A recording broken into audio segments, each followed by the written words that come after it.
Мы сейчас готовы хоть куда, хоть вот здесь 6-го этажа нету, я уже готов хоть на 6-й этаж, где уже, как говорится,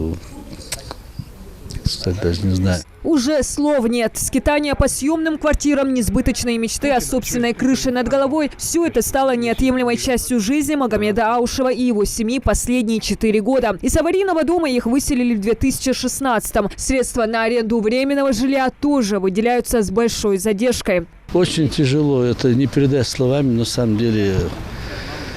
Это на нервы очень столько проблем бывает, когда, видишь, они не оплачивали нам Минстрой, ну, не систематически, там по 3, по 4, по 5 месяцев было, не выплачивали. Это же, когда ты живешь на зарплату, на пенсию, это,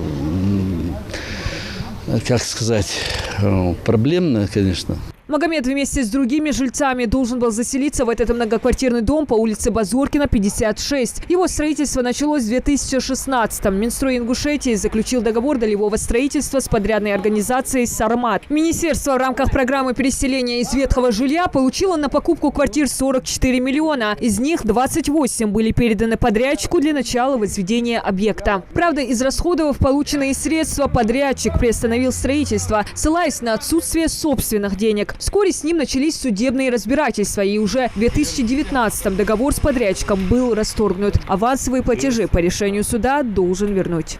Соответствующее решение арбитражного суда вынесено в конце января 2019 года в пользу Минстроя Ингушетии взыскать с ООО «Сармат» оплаченные авансовые платежи и расторгнуть контракт. «Сармат» все судебные обязательства выполнены? Не выполнен. Эти вопросы в процессе рассмотрения. Они там пытались обжаловать. Апелляцию подавали, там было несколько стадий рассмотрения судебных процессов. На сегодняшний день работа эта не завершена.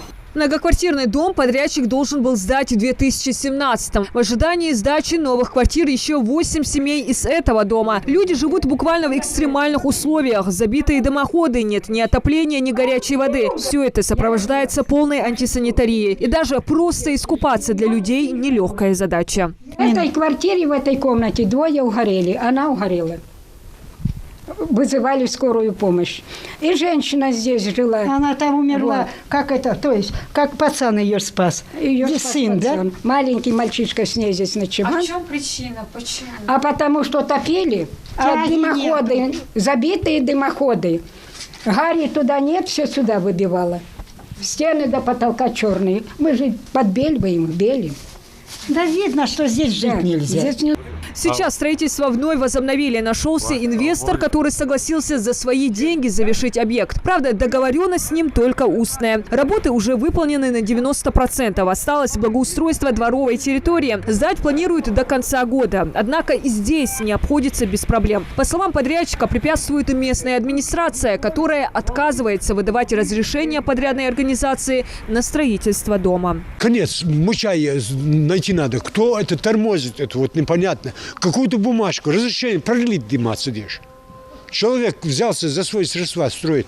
Хансину ши машинёх, нахер ахшаждош. Синур хадеж моли, сомсун кугмет ханвари. Аз бхайс пари бог. Или ваште ваш халвес, или таким великим патриотом надо быть. Ну, халат, так это уже на сдаче хатвал, да, дед синуш. И под конец арию. Ох, соцсеть объект. Если такое отношение, засельдача у тебя, что?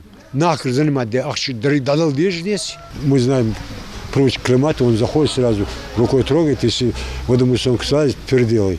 Мы это тоже ушли. Непросроченный водомусонку. Стараемся, как лично я, вот второй, третий объект, я стараюсь делать, как себе я делаю.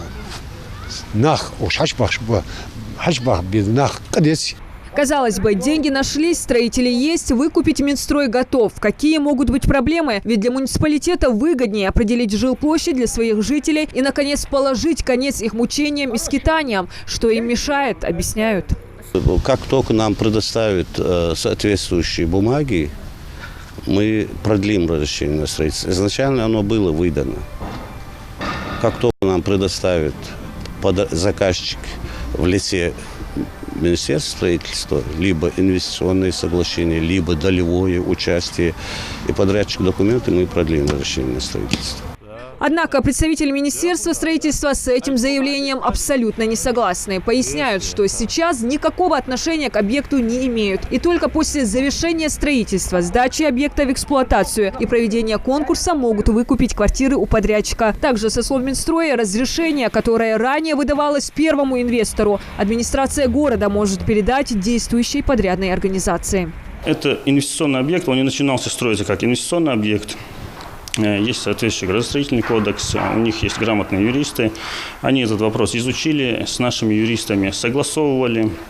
Рассматривалась такая ситуация, выход из ситуации, что первоначальный инвестор-застройщик уступает право по данному объекту и право на землю, на земельный участок и на объект недвижимого строительства, недвижимого имущества, как объект незавершенного строительства. Другой фирме, другому застройщику. Это процедуры предусмотрены, есть такая практика в регионах Российской Федерации. Они заключают договор уступки прав, в дальнейшем все это оформляется через мэрию. В связи с многочисленными обращениями граждан свою проверку начала и прокуратура. Привлекаются и органы местной власти. Разрешения не выдают, но строительный участок мэрия Малгобека регулярно посещает и даже надеются на сдачу объекта. Но непонятно, каким образом, если подрядчик не имеет никаких прав и документов. На участке, на строительной площадке мы бываем каждый день и через день. По мере своих, в пределах своих полномочий контролируем ход строительства. Ну, в этом году планируем сдать дом. А жители бывают? Жители тоже бывают. Они довольны? Частично, да.